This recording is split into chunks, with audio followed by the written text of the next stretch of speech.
고통, 분노, 공포, 우리 심리 중에서 이제 좀 부정적인 의미를 가진 세 가지 대표적인 단어를 우리 나름대로 한번 생각해보고 그것을 어떻게 제어하느냐, 통제하느냐, 그걸 한번 생각해 봅니다.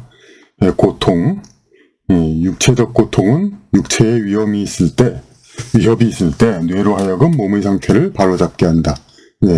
우리 뇌로 하여금 육체에 문제가 있으니까 조치를 취하라 이렇게 보내는 경고이죠. 만약에 스스로 대처할 수 없을 만큼 큰 부상이면 아예 고통을 피해 정신은 몸을 떠나 있기도 한다. 이것은 이제 너무 큰 고통이면 까무라치고 이제 기절한다 이런 얘기도 있죠. 생명에 지장은 없으면서 지속적인 신체적 고통을 안고 사는 사람도 있다. 육체 방어의 목적의 관점에서 보면 현생의 육체가 개선할 점이 있음을 지속해서 경고하여 후생에는 온전한 육체를 갖기 위함이지만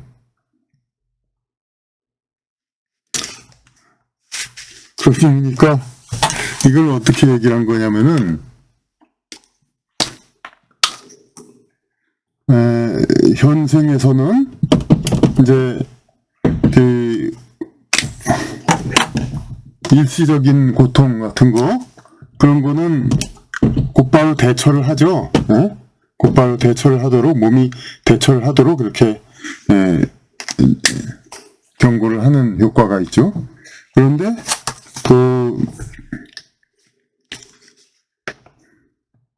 생명에 지장은 없습니다. 통증이라고 하죠. 그러니까 통증. 지속적인 신체적 고통을 안고 사는 사람도 있다. 이것을 어떻게 해석했냐면은, 그러니까 현생의 시간에서 이렇게 고통을 느껴가지고 그걸 개선해가지고 다시 이제 이렇게 살도록 하는 그런 게 있는데, 이걸 넓게 잡아가지고 그야말로 이거 2층의 관점은 생애를 넘는 관점에서 있기 때문에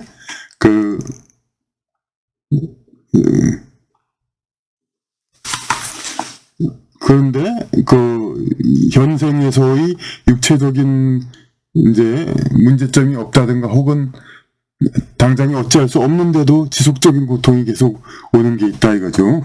그걸 어떻게 봤냐면은 현생의 이런 몸 상태는 계속 지속적인 고통을 가지고 있으니 이것을 개선해서 후생에는 이것을 개선하는 몸을 갖자. 그런 의미로 봤습니다. 그러니까, 현생에서 몸을 고쳐가지고 통증을 없애는 경우도 있지만, 현생 이후에 통증을 없애기 위해서 현생 동안에 계속 통증이 있다. 그렇게 후생에는 온전한 육체를 갖기 위함이지만 인생의 학습적 면에서는 육체를 떠나고 싶은 유혹을 이기고 생의 목적 실현의 가치를 추구하기 위함이다. 그러면서 또 인생 그러면 다음 생만을 위한 것이냐? 현생의 통증은 인생의 학습적 면에서는 육체를 떠나고 싶은 유혹, 정말로 진짜 통증 하다못해 치통 웬만한 그런 거 느낄 때도 그러는데 아주 그냥 심한 통증 같으면 말할 나위 없죠. 그런데 인생의 학습적 면에서는 육체를 떠나고 싶은 유혹을 이기고 생의 목적 실현의 가치를 추구하기 위함이다.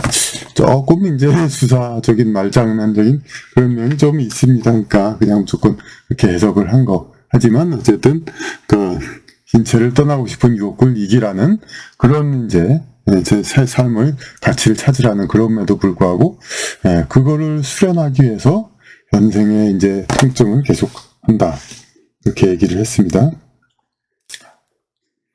이건 이제 바울 사도도 이제 나에게는 계속 짐이 있다 그런 게 있듯이 계속 뭔가의 병을 계속 가지고 있으면서도 사명감을 실현하기 위해서 계속 삶을 살았던 것 그런 것도 하나의 예가 되겠습니다. 그러니까 생의 어떤 가치, 자기 목적 추구를 하기 위해서 그런 이제 고통, 통증 이런 거를 이제 견디고 넘어가라는 그런 것이죠.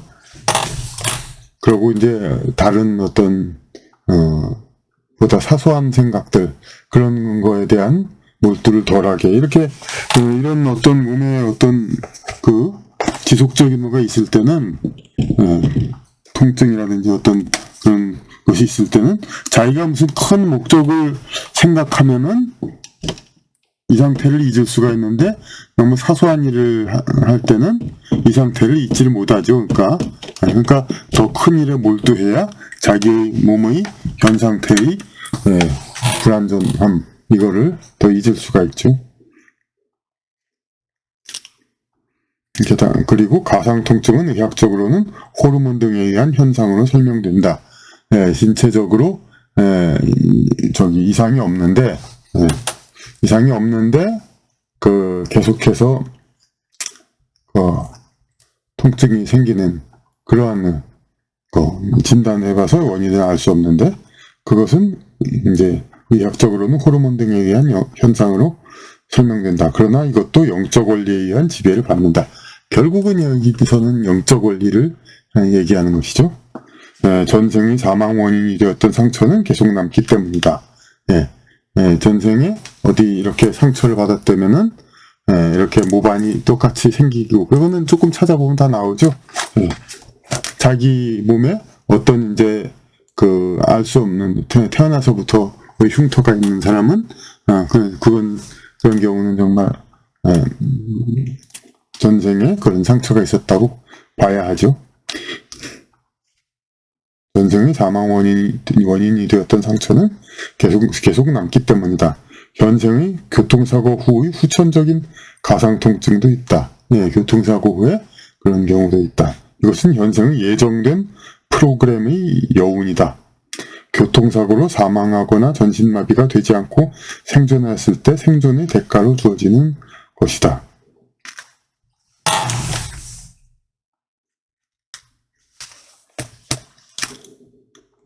그러니까 교통사고라든지 어떤 큰 사고 이후에 자기가 정말 죽을 만한 상황인데 살아났어요. 그렇게 계속 사는데, 그것이 그러니까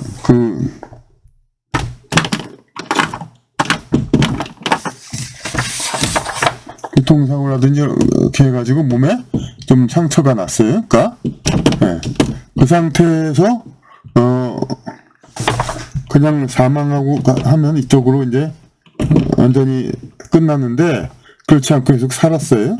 계속 살으면은 원래는 요 상처와 이 흉터 이런 것들이 이렇게 남아서 영적 세계에서 치유를 받아가지고, 그래도 완전히 자국은 있어가지고 다음 생에 태어나기로 한 건데, 그런 경우도 있지만, 어떻게 계속 살아남았을 경우 이 상태 이런 것이 현생에 계속 남아가지고 어떤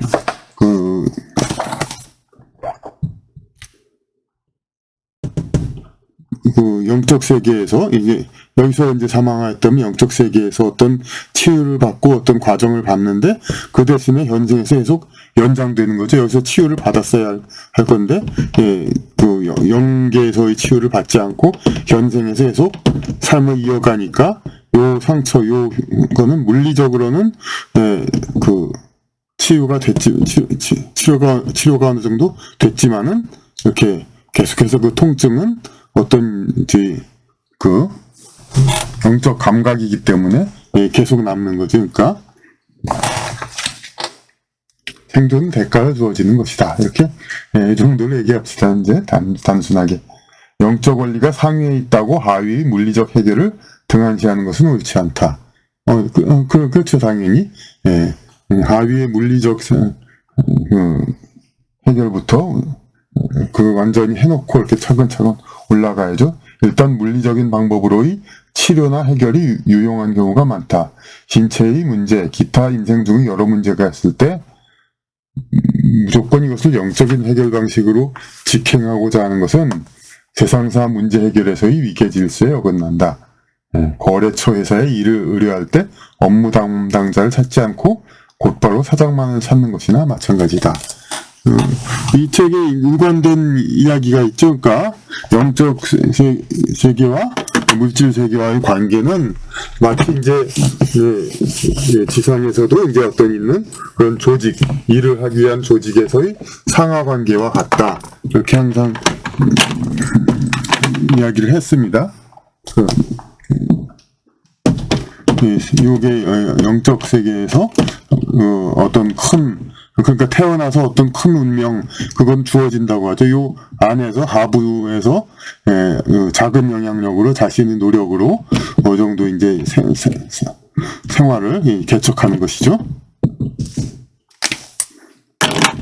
그런데 어떤 문제를 해결할 때 이렇게 이걸 거치지 않고 그대로 올라가는 거. 그러니까 교회나 그런 데서 그런 말이 있죠. 신자라든지 그런 사람이 이제 가령 아이가 아픈데 기도만으로 모든 걸 나으려고 하는 기도, 오로지 약을 주지 않고 그런 경우가 있고, 여러 가지 어떤 달리기 경기를 하면은 일단 달리고 난 다음에 하나님 여기서 우승하도록 해주십시오 하고 기도를 합니다. 하지만 달리면서 그걸 해야죠. 그것도 아무것도 안 하고 그걸 할 수는 없는 거죠. 그러니까 그런 물질적인 행위를 한 다음에 여기 기도를 해가지고 소원 성취를 해야 되죠. 아무것도 안 하고 그냥 이제 그렇게 할 수는 없는 거죠. 그런데 이런 물리적인 해결, 이거를 그러니까 하는 것이 물리적인 바로 과학적인 생각입니다. 그래가지고 서양에서도 기독교에서 이렇게 하부적인 문제에 있어서 이제 사탄 마귀 이렇게 잡귀의 그것들 개입을 최대한 터부시했기 때문에 이 하부적인 문제에 대해서 어떤 과학적인 인간이 과학적으로 이제 물리적인 바탕에서 해결할 수 있도록 그렇게 했었고, 그렇기 때문에 과학이 더 발달한 거죠. 기독교에서 그러니까 하부적인 것을 그러니까 물질 과학을 해결하도록 하고, 오직 사랑의 부분만 이제 하나님이 영적 그 해결을 찾는 그런 것이기 때문에, 그러니까 이 하부적인 그런 것을 그러니까 이런 것까지 전부 그냥 그러니까 물리적으로 해결할 수 있는 것을 전부 영적으로 해결하려는 거. 그게 이제 무당을 찾고 그러는 거죠. 김동리 수술가 김동리 알죠? 김동리 을화라는 소설이 있죠. 무당 얘기. 여기서는 이제 어떤 아이가 실종이 됐는데 그 아이가 어떻게 됐나, 무당이 찾아가지고 이렇게 하는 방법, 무당이 어디 찾고 그러니까 유괴돼서 죽었다는 그런 거를 이제 그런 이야기가 있습니다. 그러니까 지금은 이제 그 지문을 조사하고 여러 가지 과학 수사를 벌이죠. 그런데 옛날에는 이제 이런 그때가 그것이 없었을 때 어땠을까 우리가 걱정이 되죠. 옛날에는. 그럼 물론 지금보다는 이게 완전 범죄가 더 많았겠죠. 하지만 그래도 이제 걸릴 사람은 걸릴 수 있는 게 이런 이제 무당이라든지 주술적으로도 이제 그걸 어느 정도 해결했기 때문에 과거에도 이제 어느 정도 사회가 유지될 수 있었던 것이죠. 그러니까 하부적인 면에서도 주술적인 것을 찾는 그런 것.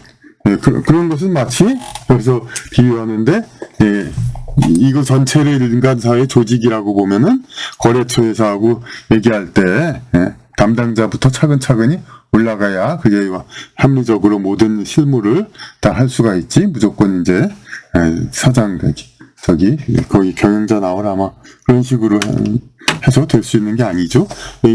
대부분 분의 경우 이쪽 최고 경영자가 이 모든 실무를 다 알지 못하는 경우가 많고 그러다 보면은 이제 정확하고 꼼꼼하게 일을 처분할 수가 없죠. 이게 그러니까 이 세상 모든 일을 어떤 이제 물리적인 것을 거치지 않고 영적인 해결만을 자꾸 찾는다는 것도 마찬가지로 이렇게 이 과학적인 어떤 세밀한 그것을 해결을 하지 못하게 되는 것이죠.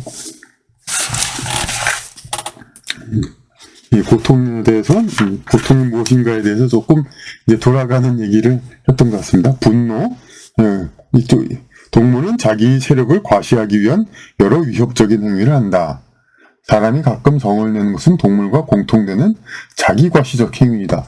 화를 내고 이렇게 자기가 화를 내는데 상대방이 뭐 이렇게 가만히 있는다든가 그러면 뭔가 우월감을 갖죠. 이제 사실이 더 힘이 세고 더 권력 있는 사람만이 일방적으로 화를 낼 권리가 있죠. 그러니까 동물이 이렇게 그런 거 이제 깃털 닭 싸움할 때 깃털을 세워가지고 몸이 커 보이게 하는 거 있죠. 그리고 여러 가지 하여튼 동물들 싸울 때 자기의 세를 과시하기 위해서 여러 가지 뭐 방법을 많이 취하죠. 그러니까 자기를 좀 더 강하게 보기 위해서 위한 자세. 물론 포효하는 소리도 그렇지만 사람이 가끔 성을 내는 것은 동물과 공통되는 자기 과시적 행위다. 자기의 과시하는 거다. 이거죠. 결국 권력을. 동물과 공통되는 것은 우리가 영적 성장에 그렇게 큰 도움이 아니라고 다른 채널에서도 얘기했습니다. 다른 방송에서도. 그러니까 다른 방송에서도 동물과 공통되는 것, 가령 영역 다툼 같은 거는 동물하고 그렇게 똑같은 걸로써 자기의 책상을 엄마가 치웠다고 막 화를 내고 자기 물건을 이렇게 좀 다르게 만들어 방 정리를 다르게 했다고 화를 내고 어쨌든 자기의 자리를 누가 침범했다고 그런 거는 이 동물적인 것으로서 이것은 영적으로 성장에 그렇게 큰 도움이 안 되는 거죠. 인간은 이제 자기의 장소, 물론 자기의 집과 그런 장소가 있어가지고 안정감하는 건 좋지만 그것에 대한 욕심, 그것은 이제 그렇게 인간으로서 자랑할 것은 아니죠. 오히려 성인들, 공자도 천하를 주유했지만 예수님도 인자는 머리 둘 곳도 없다. 공중의 새도 둥했는데 그렇게 얘기를 했죠. 그러니까 오히려 성인들은 자기 집도 없는 경우가 많았죠. 당사자는 쌓인 스트레스를 풀고 자신의 힘을 확인하는 효과를 가져올 수 있지만 받는 쪽은 감정의 억눌림으로 인하여 적지 않은 고통을 받게 된다. 그러니까 이런 거에 대해서 요새 고객 갑질이니 그냥 전화 건이니 그냥 오히려 과도하게 그냥 사람들한테는 경고장을 날리니까 우리가 좀 피곤하죠. 이제 진보 정권에서. 그런데 이제 사실 성을 낸 자도 그것이 체질화된 기질의 자가 아니면 고통으로 되돌아간다. 그렇죠. 자기가 화를 내고 그런 것은 어차피 자기가 과시하고 그런 거니까 상대방을 폭력을 친 거나 마찬가지니까 그것이 이제 자기가 그걸 상대를 가해를 한 다음에 물론 작은 가해지만 화를 낸 거는 그것을 그냥 그럴 수 있지 하고 그러니까 하는 수도 있지만은 그것이 체질화가 아닌 사람이 어떤 자기의 그냥 이제 저급한 어떤 충동에 의해서 화를 내다가 다시 후회를 하게 되죠. 그러고 그 고통으로. 제가 개인적으로는 일도 그런 일이 있었습니다. 그러니까 회사에서 그때 몇 명 있었던가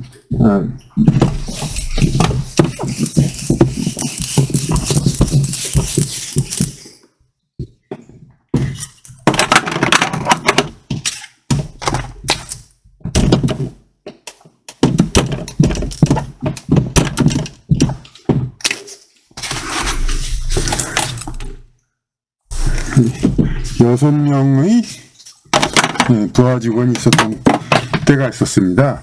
근데 여기서 어떤 컴퓨터 프로그램을 하는데 어떤 사람들이 그런 얘기를 해요. 이 사람들이 그 소프트웨어 프로그램 OS라든지 그 국어 자체가 잘못됐다. 아무리 생각해도 에러 이거 알 수가 없다. 그런 소리를 막 합니다. 그래서 딱 회의실에 6명 모아가지고 일은 절대적인 거다. 자기가 일을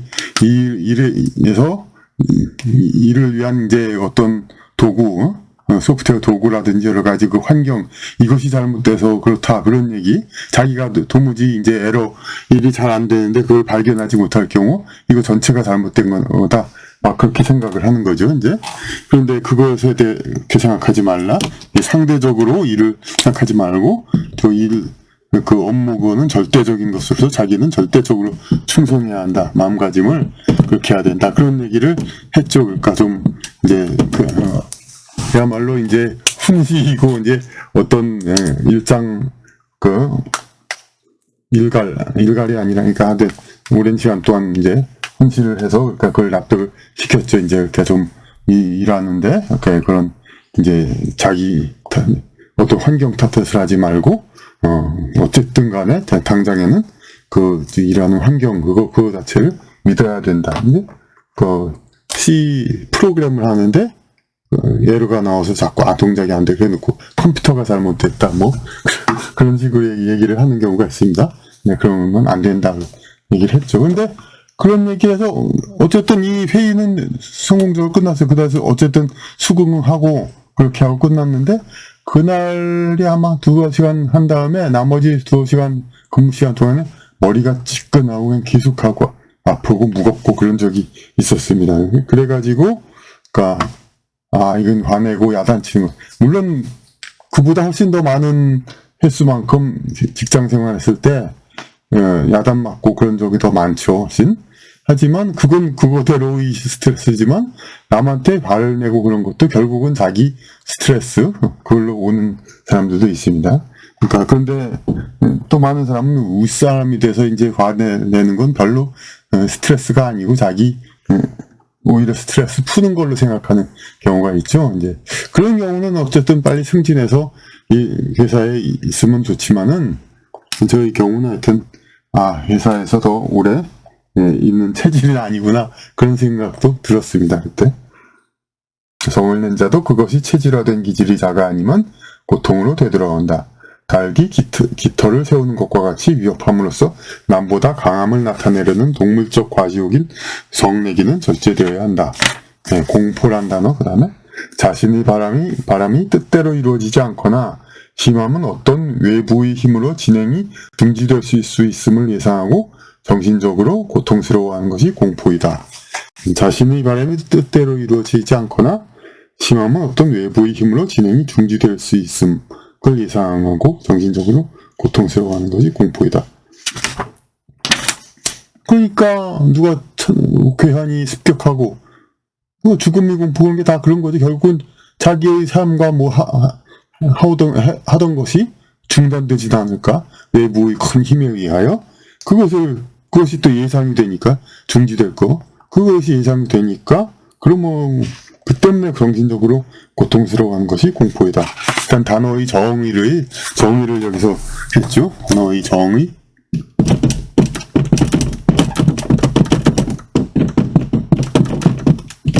단어의 정의. 그러나 이루어질 일은 방향만 올바르다면 다소 시간이 지연되더라도 이루어질 것이다. 이루어질 일이 중단된 거, 그러니까 내 인생 중에 과연 내가 인생의 성취를 할 수 있을까? 그것이 이루어질 것이라면 이루어진다는 얘기죠. 그러니까 시간이 지연되더라도 중요한 것은 과정에 최선을 다했다면 인간에게 공포는 불필요한 것이다. 그러니까 담대히 나아가자 뭐 그런 얘기들 있죠. 그러니까 모든 걸 자기가 그러니까 올바른 목적으로 이렇게 했다면은 그것이 공포를 가질 필요는 없다. 자기가 하던 일이 설령 외부의 힘에 의해서 중단된다 하더라도 그것은 자신이 이제 최선을 다해가지고 할 수 있을 만큼 해놨으니까 그것에 대해서도 이제 두려워할 필요가 없다 이런 거죠. 그러니까 자신의 과정으로서 중요한 것은 과정으로서 그러니까 외부 힘에 의해 중단되면 결과가 나오지 않을 수가 있죠. 그런데 외부의 힘으로 설사 중단되더라도 회사에서 일을 하다가 혹시 쫓겨났더라도 자기가 양심에서 잘못된 게 없다면은 그러면은 이제 그것은 과정이 올바르다면은 중단돼서 결과가 나오지 않더라도 그것은 두려운 것이 아니고 공포는 불필요한 것이다. 이렇게 얘기가 됐습니다.